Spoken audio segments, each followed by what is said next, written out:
This is the last question in our workbook of working through functions. And this is a really nice question. Let's read it together. And I just want to remind you, Great Danes, that there is nothing wrong with you if you look at a question and you don't immediately know what to do. You are normal. We are confronted with unseen problems in mathematics, and sometimes I see a new problem and I also don't know what to do immediately. You need to think about it. We need to apply our knowledge. We need to decide which of the knowledge that we have are we supposed to use on this problem. So don't compare yourself with others who seem to get it quickly. You just focus on yourself, stay zoomed in, and don't chicken out too quickly. Don't chicken out at all. All right, let's look at this question. So let's read there and figure out together what are we supposed to do with this question. All right, let me just get the right color that I'm looking for. Okay, let's go. The functions of f. All right, so if I look at that one, that is clearly f. And if I look at that standard form, I must be able to identify that as an hyperbola, because my x is part of the denominator, and I can see that curve. So normally our hyperbola has got those two curves, right? But in this case, they decided to just give us the curve that is in the first quadrant. So it is like that. There is our set of axes, but we are just focusing on the first quadrant for this problem. They can do that. Okay, we know that the a value at the top there is 2. A positive 2. Okay, great. So I'm just going to highlight that for us.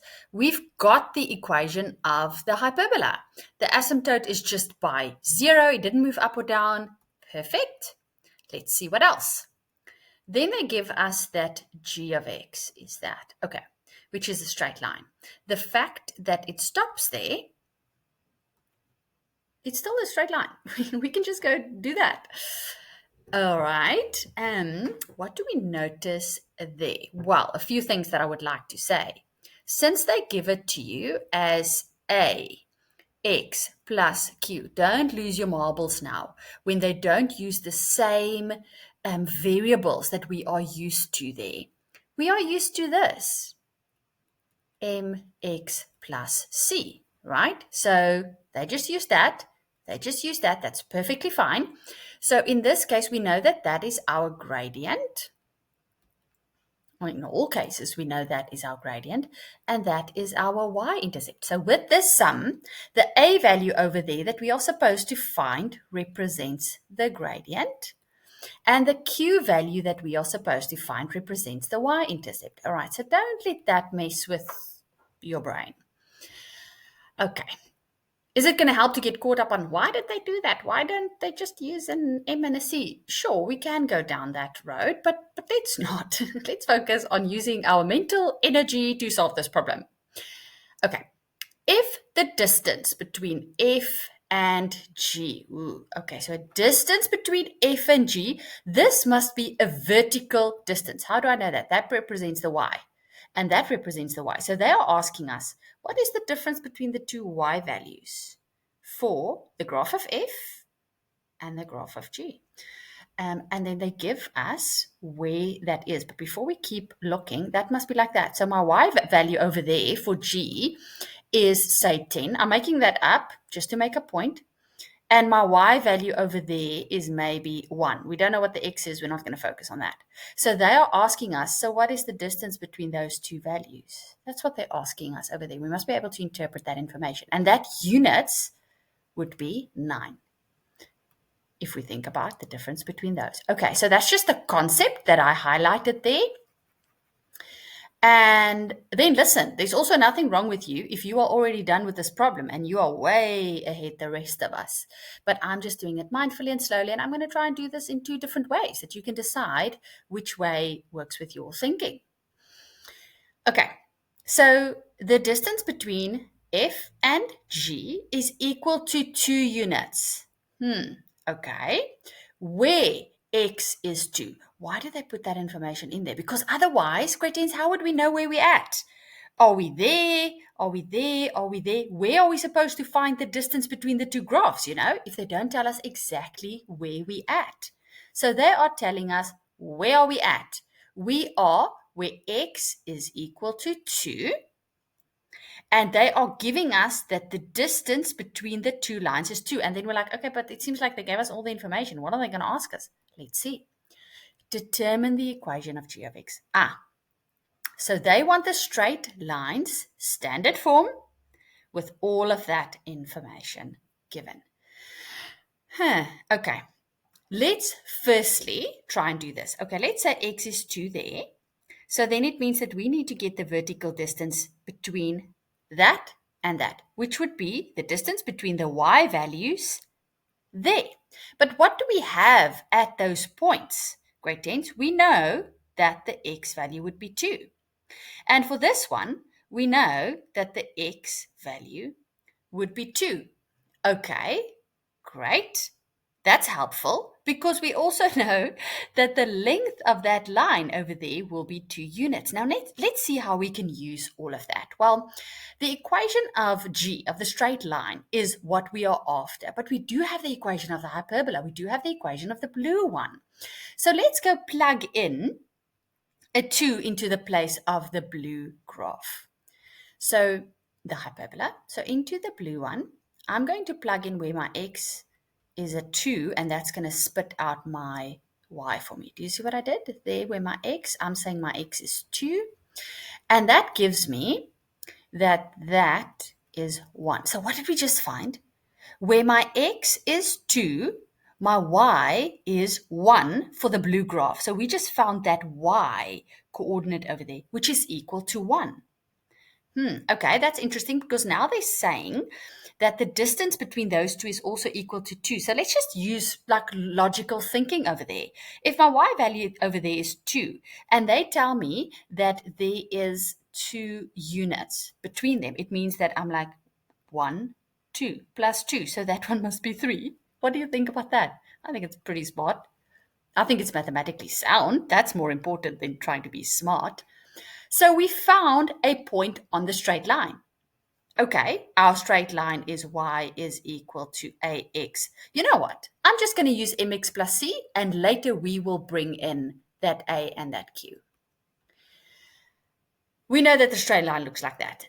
Do we have the c value, the y-intercept? Yes, we do. It goes through 0. Don't underestimate that point, 0. So we know that that one would be 0. Yay, so 1 point is enough to then find our gradient because we've got that point that is on the straight line that we are after, and we use logical thinking just to get that point.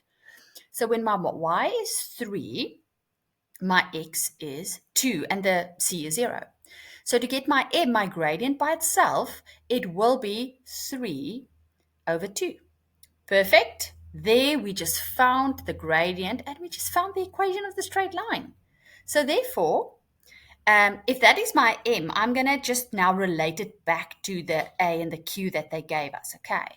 So they said the gradient, so therefore the a value that they used is the gradient, which is 3 over 2, and the q value that they used was equal to 0. So therefore our equation, g of x, is equal to, there is our gradient, and our y-intercept is 0. And there we answered the question. If you have a different way of looking at this, please let me know. Let's together consider another way of doing this. Let me just create a little bit of space. So I'm going to name that one way 1. There's way 1. Let's do way 2. So I'm just going to write down the maths that they gave me there in the description as sort of an equation that we can solve. See if this makes sense. They are saying if we take f of x, and the distance between f and g is 2 units. So then surely, if we take the 1, let me just clean up our sketch a little bit. So we are still there where x is equal to 2. So we are still working over there. And they are saying that there is 2 units between them. And so if I take the y value there of g of x, and I subtract the y value of f of x, that must give me 2 units. So if I take g of x, the graph that is above, that would just make sense to put that one first, and I subtract my f of x. That gives me 2. So this one represents the line. That represents the y value of the line. And I am subtracting the y value of the hyperbola. And that's the vertical distance. And they gave us what that distance is between them. It is 2. So we are kind of approaching this from a different angle. G of x is the equation that we are trying to find. So g of x is just equal to mx plus c.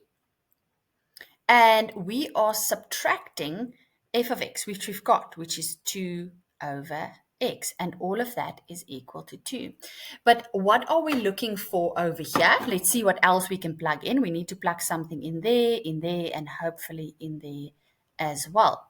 So, or we are trying to rather, let me just do a better job at saying that, grade 10. So we can plug in what x is over there because they told us at what point we are looking for the distance. Our x must be 2. And we can also already substitute that one as 0, luckily. Otherwise, we had way too many things that we're supposed to find there. So we've got m that we are timesing by 2. Why 2? Because they gave us, this is all happening where x is 2. And our c is 0, thank goodness. And then we've got minus 2 over, it's where our x is 2, and all of that must give me a vertical distance of 2. So we've got 2 times m, take away 1. When I divide those 2 is equal to 2. And then I've got 2 times m is equal to, if I take over that 1, that would give me a 3. And to get my m by itself, I will have 3 over 2, which gives me exactly the same gradient and 2 different ways of looking at it. Let me know which way you prefer. Let me know if you explored a third way and landed up with the same thing. I would love to see.